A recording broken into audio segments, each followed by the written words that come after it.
Hey everyone, it's Deja from CrochetEverAfter.com. Let me get back a little bit further here so you can see the whole thing. This is our motif of the month of November 2015, and it's the Regal Diamond.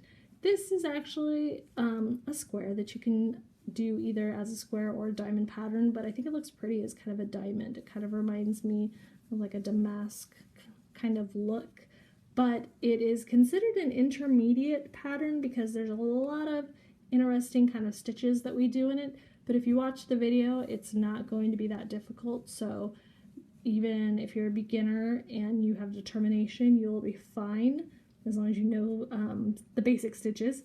But we're using medium worsted weight, a USJ 6mm hook, and the pattern is below, so go download that now and we will get started. We're going to start our motif with a slip knot on our hook. So we have our tail.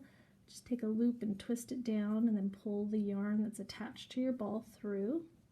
Just give that a tug to tighten down and then put it on your hook. And we're going to create an open circle for this motif. So we're going to chain 6. So we always yarn over, point it down, pull through, do that 6 times. 4, 5, and 6. And then we're going to join with a slip stitch in the first chain so we can have an open circle. So just insert your hook anywhere in this first chain.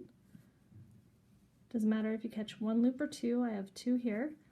Yarn over, pull through, and then pull through the loop on your hook. So we have a nice big open center that we can work into. So we're going to start round 1. So the first thing we're going to do is chain 4. And chain 4 is going to count as a double crochet and a chain 1. So we just yarn over and pull through. See, I always put my hook down to get through those chains easy. So the first 3 are going to count as a double crochet, and the last one's going to be a chain 1. All right, and then we're going to begin our repeat for the round. So it's going to be a double crochet and a chain 1. And we're going to do that 11 more times, so we have a total of 12 when we count this chain 4. So we yarn over, insert our hook through that nice large hole we have, pull up a loop, yarn over, pull through the first 2, yarn over, pull through the next 2. Then we're going to chain 1 for space, and then do another one. So we're going to have a total of 12 kind of spokes in our wheel, we can call them that. So keep going around until you get to the 12 and the chain 1. And then we'll join up and start the next round. On my last chain 1, and you'll see that we now have 12 spokes on our wheel, and we're going to join up.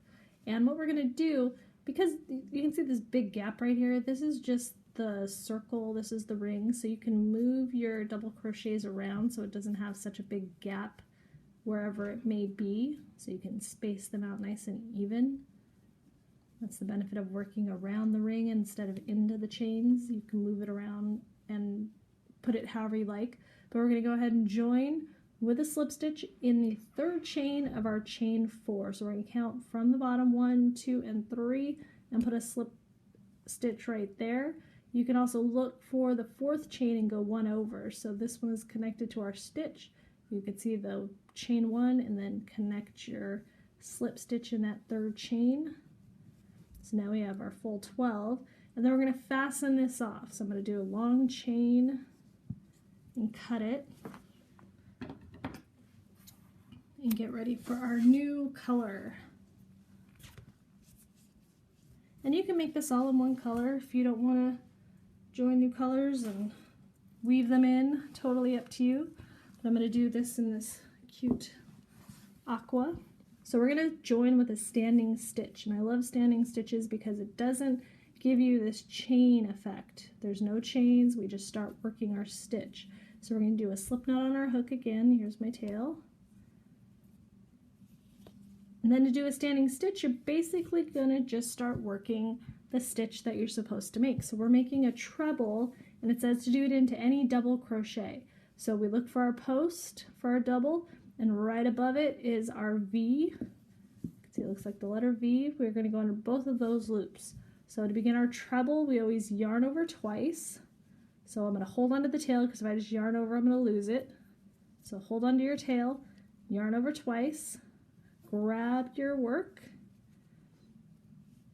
make sure it's facing the right side. This is the back side. You can see how they look a little different, kind of like a weird twist. In the front they have two little twists at the top, so you see it comes over like that. So we're going to put our hook through any of these double crochets, and then we're just going to work a treble crochet. So I yarn over and I pull through, still holding onto my tail, yarn over, pull through the first two loops, and point your hook down and get through easy. I'm sticking on something here, there we go. Yarn over, pull through the next two loops, and then yarn over and pull through the last two. So now I have a treble to begin my round, and I have no unsightly chains. So now we're going to get on with the rest of the round. Alright, so the rest of this round looks difficult on the pattern when you read it, but it's actually not too bad. So the next thing we're going to do is chain 3. So this treble is one of our corners, and on each side of the treble will be a chain 3. So we start our HDC 4 togethers next, and they're kind of like a bobble stitch. So what you do is you yarn over and you insert your hook into the next chain 1 space. So we're in the double crochet, we're going just right into the next chain 1 space and pulling up a loop. We're going to do that 3 more times. So pull up your loops kind of high so you have a nice bobble look. If you pull them just to your shaft, it's going to be really small and kind of hard to work through. So pull it up nice and tall, yarn over, insert again, pull up another loop, yarn over, insert, pull up 3, you can kind of count it as you pull it up, and 4. Then we're going to yarn over and we're going to pull through all these loops. So point your hook down and get through all of those, except for this treble. I kind of stop and I bring my loops back up because this treble is all bent over and it's hard to pull through. So I need to pull it up, hold on to my treble so that my stitch is normal, and then pull through, and that makes it a little bit easier. So now between all of these HDC 4 togethers that we're going to do 3 of them right now, we're going to put chain 2. So all of the HDC 4 togethers, not next to a corner stitch, will have chain 2 between them. So you'll see there's brackets and it says HDC 4 together, chain 2, and do that twice. That is these two right here. And we don't include the other HDC 4 together in the brackets because we have to do a chain 3 after those because we're about to make our corner. So I'm going to do one more. Okay, third one done. Now we're going to do a chain 3 because we're going to make another corner. We're going to make another treble. So I'm going to chain 3. That'll focus a little better. And then we are going to treble into our next double crochet. So we've been working in chain 1 spaces for the HDC 4 together. All the trebles will be in double crochets. Now if I just start doing my treble in this stitch right here, I'm doing it in the wrong spot. That is actually a chain 1V, a chain 1 stitch. The bobble is covering my double crochet stitch, so I need to pull it over so that I can actually see my stitch here. So you can see there's kind of a big loop here and a nice big hole that I'm supposed to work into. So you can kind of tell the difference between the chain 1s and the double crochets because the double crochets kind of have that big hole right at the base of their stitch. So make sure you're going into that and not the chain 1 space. So yarn over twice, insert your hook into that stitch, pull through 2, pull through 2, and pull through 2. And then we're going to chain 3 because this is our corner stitch. And then we're going to start doing our bobbles again. So we're going to do that all the way around, and then we'll meet up at the end to join the round and finish our last round. Finishing up my last HDC 4 together. And then I just need to do a chain 3 so I can get to my treble to join. So 3 more chains. Then I'm going to join at the top of my treble, and because it's not chains, it's easy to see where that stitch is up at the top that I join in. Slip stitch, and then I'm going to fasten off and get ready for round 3 with my gray. Okay, time for round 3. We're going to start with another standing treble on top of our treble from the last round. So we're going to put a slip knot on our hook, stick your hook through, and start that treble again. So yarn over twice, find one of your trebles. So remember, we kind of have that chain stitches, and then we have that nice big hole. That's where our treble should, that's where the top of our stitch is. So you're going to go right inside of that hole, pull up a loop, and work off 2 loops at a time. 2, 2, and 2. And then we're going to start the rest of the instructions. So the first thing we're going to do is a picot, which is going to give like a little point at the top of our treble. So we're going to chain 3, and you'll see the special stitches section has what a picot is, and it says chain 3 and then slip stitch in your first chain. So just insert your hook in there, pull, loop through, and then we have a little picot. So it's like a little point for the top of our treble. All right, the rest of our pattern, we're gonna go ahead and chain 1. So this is a pretty detailed round, so keep track of what you're doing so that you don't miss anything. And then we're gonna do 4 double crochets in our chain 3 space. So we're gonna yarn over, pull up loop, pull through 2 and 2, do that 3 more times. And then we're gonna skip a lot of stitches here. We're gonna chain 2. That's gonna get us over to the middle of our poofs, and we're going to do a single crochet in that middle poof. So it's kind of that chain that we made that kind of locked it in right on top. We're gonna single crochet right in there. I'm gonna pull up a loop and single crochet. Then we're going to make kind of another picot, but it's going to be a bigger one. It's going to be a chain 5, and we're not going to slip stitch into the first chain. We're instead going to slip stitch into the single crochet. So you're going to poke your hook through the front to the back, yarn over, pull it through, and pull through the loop on your hook. So notice I always do my slip stitches in 2 steps. I pull through what's on the project, and then I pull through what's on my hook. It just makes it easier than trying to get through everything at once.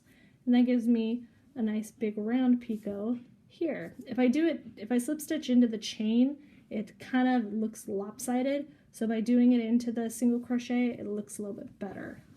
So then we're going to get back over to our next chain 3 spot by chaining 2. And then we're going to do another 4 double crochets in our chain 3 spot. Okay, I'm going to finish off this side with a chain 1, and then I'm going to start everything over again. So I'm going to treble in my treble. I'm going to do my picot, chain 3, and slip stitch.